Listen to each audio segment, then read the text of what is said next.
بل طرف ته مونږ ګورو بني اسرائیلو ته، د موسی علیه السلام قوم بني اسرائیل څومره نعمتونه دي. دریاب ورته خدای وشلو او د فرعون نه خدای خلاص کړل. فرعون به پې د دې چوړیتوب خدمت کو، لختي به یې پې پاکول، ټټۍ به یې پې پاکول، ډیرانونه به یې پې پټو ته وړل. دا خدمت دا چې کم نن سبا زمونږ چوړیان کم خدمت کوي، بني اسرائیلو باندې به د فرعون قوم دقه خدمت کو، مزدورۍ به یې پې کولې. او خدای څه وکړل؟ الله هغه بني اسرائیل د فرعون نه خلاص کړل او دریاب یې ورته لارې په دریاب کې پیدا کړې. ګوره د خدای دې نعمتونو ته دریاب یې ورته کرښې کرښې کا او بیا لاندې خټه کې د دریاب په دې ویښ کې ورته هواګانې وچلولې چې لاندې ځمکه اوچه چې دې په خټو کې غیب نشي. او دریاب دوی خو قومونه ګڼو نو ګڼې لارې وې، 12 لارې وې. نو دریاب او باسم شفافی ولی لکه شیشې غوندې نور شفافیت پیدا کو چې یو بل تخکاری چې ونه یریږي. پورې وتل او چې فرعون څنګه راغی په دریاب، نو فرعون خو زور وکنه، وی دا زما د زور د وجې دا دریاب شلیدلی دی. نو چې را دننه شو نو به پې خدای جوخت کړي فرعون سره د 6 لکو لښکر خدای مردار که. قرآن شریف کې الله وی ستاسو دشمن مستاسو مخ کې مردار که وانتم تنظرون، تاسو ورته کتل. دا ګوره څومره احسانات دي. د هغې فرعون د نوکرۍ نه، د هغې د هغه چوړیتوب نه خدای بچ کړل. دریاب ورته خدای شلی، دریاب ورته خدای لاندې وچی، دشمن د دوی د مخ کې خدای مرداری.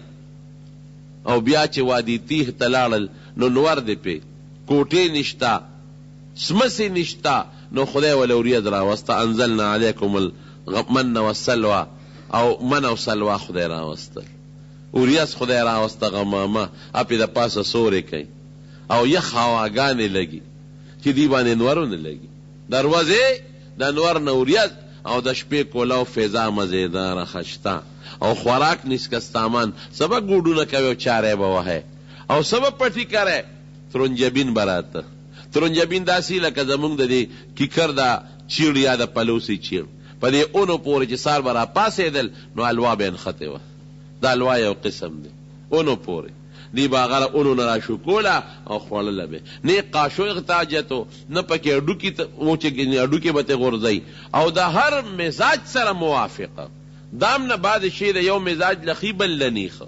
د خدای را طرف نه جنتي غذا، مالدار لم خوان ورکوي او غریب لم خوان ورکوي او غټې م خوري او ماشومې م خوري او سیسې به راتلې دا مړزانو کې یو قسم د غټې لکه د کمترې برابر غټې غټې سیسې دا به راتلې او دی به د هغې ښکار کو، ابې ځان له روتولی هغه به یې خوړی.